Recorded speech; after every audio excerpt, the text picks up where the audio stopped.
8 days in silence for a lot of people can be challenging. When I was at the ashram in March, there was a Satsang with Sadhguru. Just being conscious whenever you want to say something, how you can say that with using lesser words. I did have a few moments where I was about to say something, then I was like, oh wow, unconsciously that I want to say something, but something is just coming out.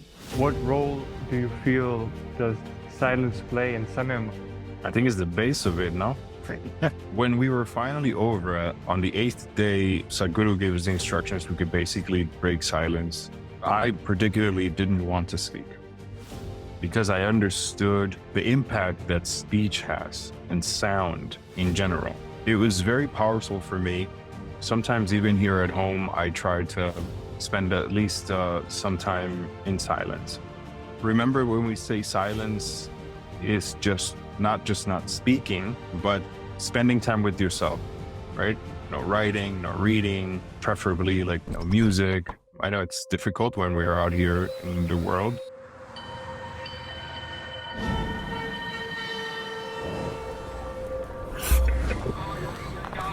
But I think if the silence aspect was not there, it would be so much more difficult to experience what Sadhguru wants to do in terms of the Samyama practice that you learn.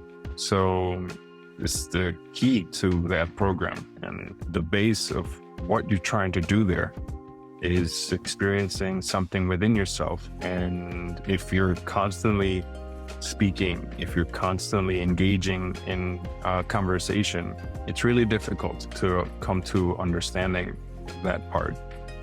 So it's very important. When I was at the ashram in March, there was a Satsang with Sadhguru, and he talked to the ashramites and the volunteers about the significance of reducing how much you talk. And he said, try to reduce it by 50%. Just being conscious whenever you want to say something, how you can say that with using lesser words. And also how you can apply silence in the sense of when you want to say something to someone, or when somebody's talking and you want to add something to that, you can just look at, is that really necessary right now? Am I contributing to the conversation, or am I just gossiping or just saying something because that's my habit, that's my pattern? So I feel like if somebody is gearing up for Samyama and wants to just improve or make the experience smoother and easier, this would be one thing that I would suggest doing. Is there anything else that comes to your mind in terms of silence and preparing oneself for 8 days of silence? Yeah, I mean, what you said just now, it's very true. And I think it works and helps in the preparation process.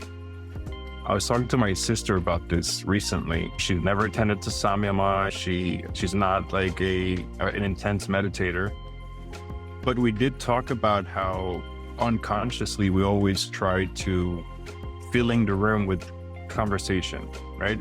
Like we're not able to enjoy someone's company without having to speak. And I think that's also a very good way to start preparing yourself, right? Just be in the room with somebody without having to engage in conversation, right? You don't need to fill the space. Sometimes, oh, it's getting too quiet, I gotta ask the question, or are you okay? No, just be. And I think this is also a good quality that we can just take without even having to prepare for a program. But of course, it would be great if you can get in the habit so that when you go there, it doesn't hit you as bad, because some people haven't even been in silence in 1 day. And then from that to 8 days, for a lot of people can be challenging. I remember for the teacher training, when they first gave us our first day of silence, one of the teachers, he says, I can't. I've never done this. I don't know how. I can't do this. But it's always good to get your feet wet before you go there if you feel this is going to be a struggle for you. I did have a few moments where I was almost like, I was about to say something, then I was like, oh wow, it's unconsciously, not that I want to say something, but something is just coming out. I'm just commenting about something that's happening right now, and there's not even anybody that I'm talking to.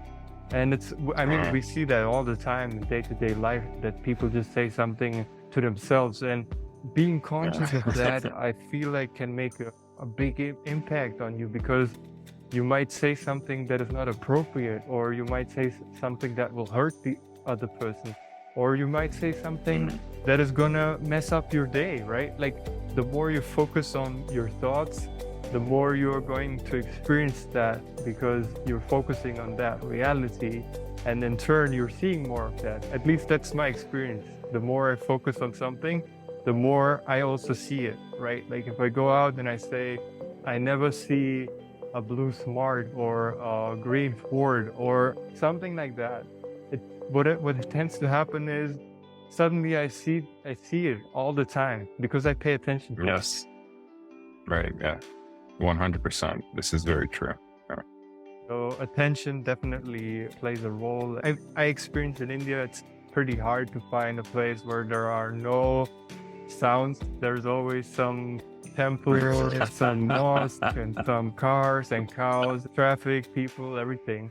And I feel like silence is not about silence in the sense of it has to be completely quiet, because that's not going to happen in Samyama, right? Like, there's going to be people there.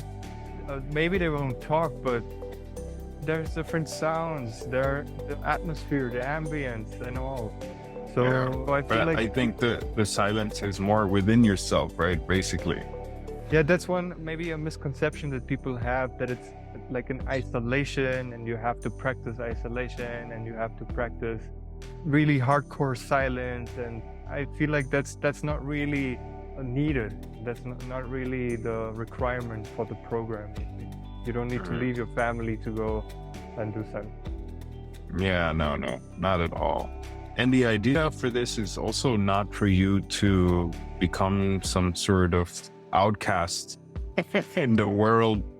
The idea is for you to be empowered so that you can work better in the world, right?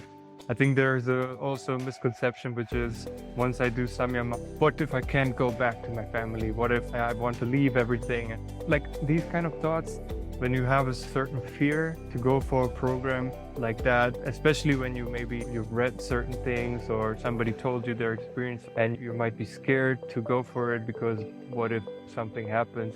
But I love what you said about you going for the program to enhance yourself, to be a better human being after you come out of it, and you can deal with your situations in a more profound, graceful way.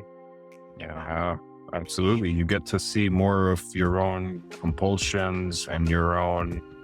I think for me, it's a big opportunity to check yourself in general, right? Like, because you just said it, right? Like, how sometimes just compulsively we want to speak, and that, puts that down for some time, and now you get to learn how you are at a deeper level. So if you know yourself a little bit better, then sometimes going out into the world will help. So yeah, this is not something that one should be afraid of. That's why I said it's important to really ask yourself why you want to do this program, right? What do you think you're going to get out of this program? And then don't approach it with any thought that, once you leave this program, you're going to have to move into a cave or something like this, because it's not the case. I think it's just 8 days, right? It's not like this is going to be you for the rest of your life. It's more about seeing that aspect and then experiencing it, right?